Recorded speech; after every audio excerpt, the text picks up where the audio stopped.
خوش قسمتی کی بات یہ ہے کہ اللہ تعالیٰ نے اس کام کے لیے سب سے پہلے میرا نام لایا. مجھے اللہ تعالیٰ نے اس خاندان میں سب سے پہلے حافظ قاری بنایا اور دور تک سفر بھی کیے اور دیتے رہے اللہ تعالیٰ.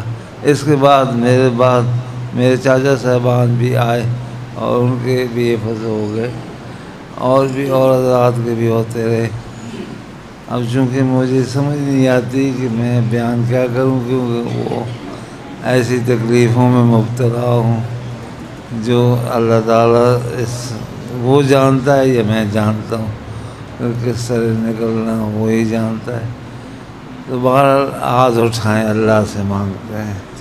ربنا تقبل منا انك انت السميع وتب علينا ربنا آتنا ما وعدتنا على رسلك ولا تخزنا يوم انك لا تخلف الميعاد. اغفر وارحم.